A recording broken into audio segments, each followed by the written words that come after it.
देखिए, जब आप ओबीसी कार्ड प्ले कर रहे हैं, ओबीसी पॉलिटिक्स की बात कर रहे हैं, तो सिद्धरामैया सबसे बड़ा चेहरा है, ओबीसी चेहरा। और ये आइंदा फॉर्मूला ही कर्नाटक में कांग्रेस को बहुत सफलता दी है, तो इसको आप डिस्टर्ब ना करिए। लेकिन यह प्रेशर रहा कि परिवार यानी गांधी परिवार को लगा भाई हमारे लिए इतना काम किए, हमारे लिए इतना सेवा किए, पार्टी के लिए किए, परिवार के लिए किए, धनराशि जुटाने में वो सबसे आगे रहे।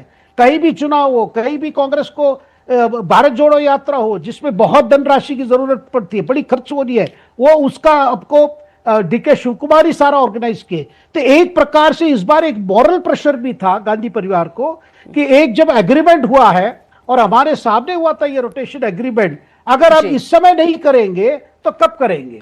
देखिए ये सारे बातों में मीनाक्षी जी मैं बस स्पष्ट कर रहा हूं जी, क्योंकि जिस तरह अभी भी डिस्कशन हो रही है, ये कांग्रेस कैसे 2028 चुनाव का सामना करेगी उस बात को लेकर नहीं है। जब बार बार की जा रही है न्यू लुक होगा, ये होगा, लेकिन वो कोई कांग्रेस की चुनौती जो है 2028 उसको लेकर नहीं है। केवल यही है भाई, हर वर्ग है, जो हर ग्रुप है, हर फैक्शन है, सबको सेटिस्फाई करे, उसके लिए क्या फॉर्मूला निकाले, यही पर चल रहा है। नहीं, मैं इसी फॉर्मूले में फिर अब एक अगला नाम, एक और किरदार की अमिताभ तिवारी जी बात कर लेते हूं, केसी वेणुगोपाल की। केसी वेणुगोपाल की पोजीशनिंग हाई कमांड के नजरिए में क्या है? क्योंकि एक चर्चा यह भी है कि क्या वो कमजोर किरदार धीरे धीरे बनते दिखाई दे रहे हैं, क्या उनका पत्ता कट सकता है? अमिताभ जी।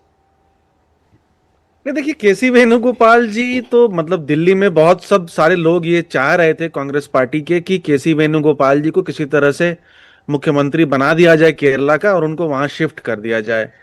और वो उनको सपोर्ट भी था क्योंकि टिकट बंटवारे में उनकी बहुत चली थी।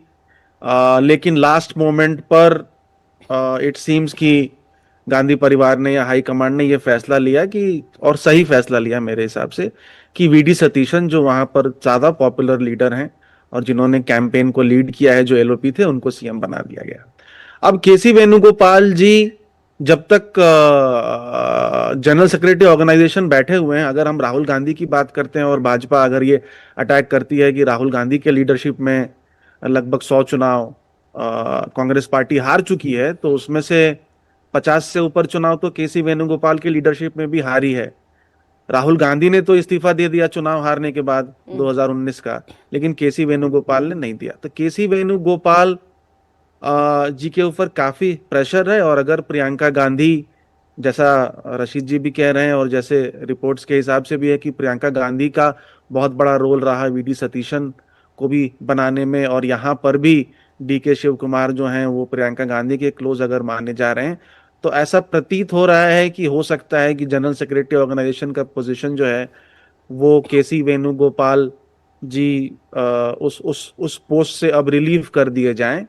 लेकिन क्योंकि कांग्रेस रिवॉर्ड्स नॉन परफॉर्मेंस, और जब अमिताभ जी जब आप ये बात कह रहे हैं ना कि उनको उनके पद से जो है आराम दे दिया जाए, तो तुरंत रशीद जी ने हाँ में हाँ मिलाया है।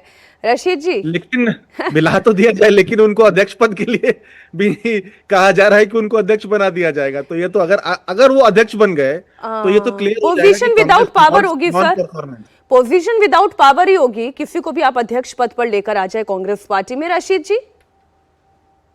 जी बिल्कुल, देखिए मीनाक्षी, कांग्रेस की जो अंदरूनी राजनीति होती है, कांग्रेस का कार्यकर्ता वो बड़ा समझदार है। उसको आज इस बात का एहसास है कि केसी वेणुगोपाल जो संगठन महामंत्री है, अपने आप को मुख्यमंत्री नहीं बनवा पाए। तो राहुल गांधी के विश्वास पात्र थे, उनके विधायकों का समर्थन था, उनके पास साधन थे, उसके बावजूद वो खुद मुख्यमंत्री नहीं बन पाए।